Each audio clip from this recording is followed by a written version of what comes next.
ვიწყებთ რა სულიერ ცხოვრებას, მე ვაწყდებით ძალიან ხშირად და ჩვენ საერთოდ ჩვენ ცხოვრებაში ვაწყდებით ისეთ პერიოდულად და ძალიან ხშირადად ისეთ მდგომარეობებს, როგორიც არის თქვა დეპრესია, სასოწარკვეთილება, მწუხარება, მოწყინება, ვის არ გამოუცდია ეს სულიერ ცხოვრებაში.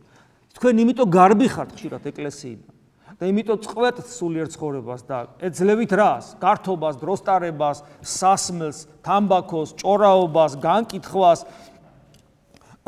ჩვეულებრივი ტიპიური საერო არა ეკლესიური ურწმუნო ადამიანი რო ცხოვრობს, იმ ცხოვრებას ირგებთ, იმ ცხოვრებაში ისვენებთ იმ ცხოვრებაში ღმერთისგან.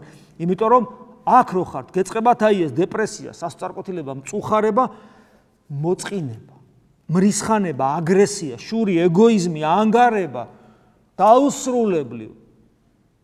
ამიტომ განიკითხავ, ამიტომ ვერ ლოცულობ, ამიტომ გბეზდება ეს ყველაფერი. და არ დაგვავიწყდება, რომ ეს ყველაფერი რო გჭირს, კი არ უნდა გაიქცე აქედან.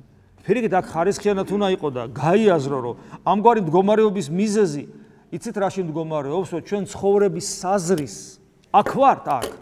მაგრამ მიუხედავად ამისა, ცხოვრების საზრისის ბედნიერების მიზეზს კვლავ ამ სოფელში, ამ სოფლის სიამოვნებაში ხედავთ და ვეძებთ კიდევაც.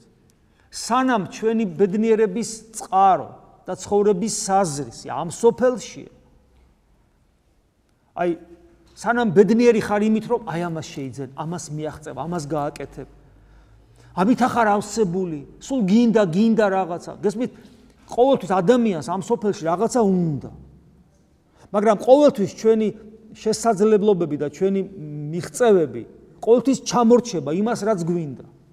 ყოველთვის ესე არ არსებობს, აი მილიარდელი რო იყო. მილიარდელი რო იყო, მაინც შენ გექნება რაღაცა მიზნები, რომელსაც ვერ ახორციელებ, მიუხედავად იმისა, რომ მილიარდელი ხარ. ეს მდგომარეობა არ იცვლება იმის მიხედვით გლახაკი ხარ, აი რომელიც ქუჩაში დგახარ და პულს ითხოვ, რომ ამით გადარჩე, თუ მილიარდელი ხარ, სულ ერთია ყოველთვის შენი ამ ქვეყნიური მისწრაფებები და შესაბამისად ამ ესე იგი რეალობები, რომელიც განახორციელე, ჩამორჩება ერთმანეთს. ჩამორჩება.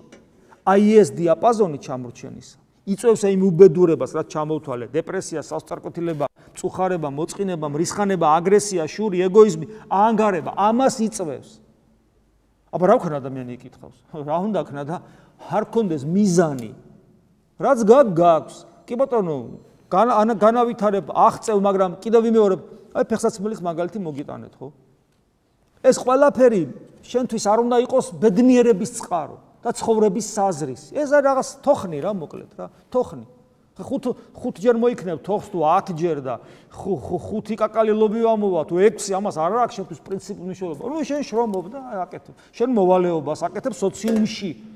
მორჩა, შენი ცხოვრების საზრისი ეს არ არის და მიზანი, ამიტომ აი დაუკმაყოფილებლობის განცდა არ გტანჯავს და ამიტომ არ ხდები აგრესიული, დეპრესიული, მწუხარებაში, შურიანი და ასე შემდეგ.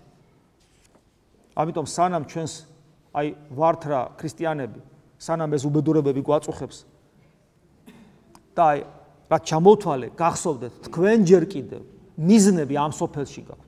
ცხოვრების საზრისი თქვენი ქრისტე ჯერ არ გამხდარა, ჯერ სხვა რამეა თქვენი ცხოვრების საზრისი. და ამ დროს პავლე მოციქული გვეუბნება, რომ რამე თუ მთავარია ქრისტე იესუის მიერ რა არის მთავარი? ახალი დაბადებული, ისევ გალატელთა მიმართ ეპისტოლე.